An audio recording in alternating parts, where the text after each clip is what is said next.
রসূল নামে কে এলো দুনিয়ায় রে, রসূল নামে। ওরে আকাশেরই চাঁদ যেন,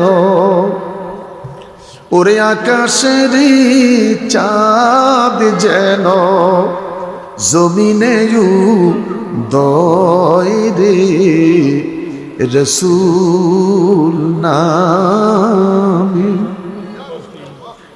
সেই ফুল যদি না ফুটিত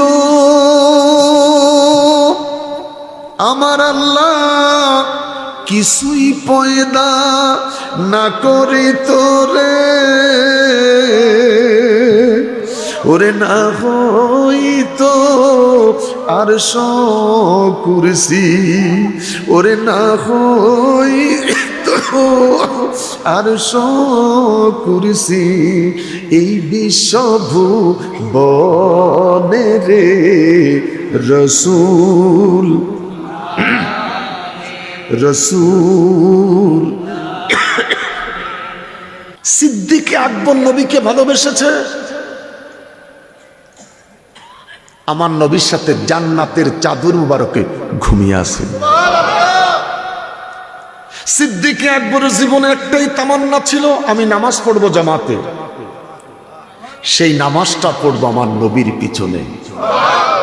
সাইনা দৌলত মান ও হাসমত দবদবায়ে জিন্দেগি, কি হবে আবার টাকা দিয়ে, গাড়ি দিয়ে, পয়সা দিয়ে, সম্পদ দিয়ে, সবকিছু ছেড়ে দিয়ে চলে গেলেন মদিনায়।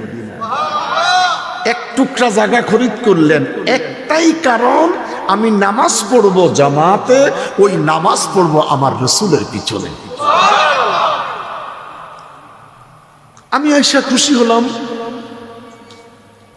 আমার তরিকতের ভাই জসিম বললেন, আমাদের ইমাম সাহেব এখন এই হুজুর। আমি ওনার চেহারার দিকে তাকা করলাম, আমার মনটা ভরে গেছে। একটা আলেম রাখছেন, কারি নয়, মুন্সি নয়, মোল্লা নয়, একজন আলেম। আমরা মনে করি মসজিদের ইমামে আলেম। এখানে আমার সামনে যারা বসা আছেন, কারা কারা বিসমিল্লাহ জানেন? হাত তোলেন। চাচা বিসমিল্লাহ জানেন না? আরে বেটা, আমি ফুতে কইছি এরে, সবাই একটু বিসমিল্লাহটা পড়েন। অনেক জায়গায় ওয়াজে গেলে যাবার সময় দেশে বাদামের চুলকা পাওয়া যায়, তো বক্তা ওয়াজ করে গাম ছুড়ে, আর আমনে বাদাম খানার ওয়াজ শুনেন।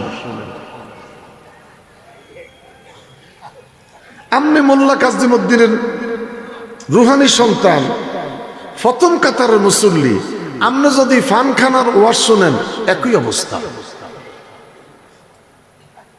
ইন্নাল্লাযীনা ইয়াগুদ্দুনা আসওয়াতাহুম ইনদা রাসূলিল্লাহ উলাইকাল্লাযীনা ইমতাহানাল্লাহু কুলুবাহুম লিত্তাকওয়া।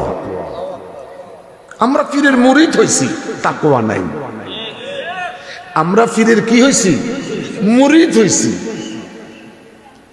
হওয়ার কথা মুরিদ হইছি, এখন মুরাদ। আমাদের তাকওয়ার অভাব।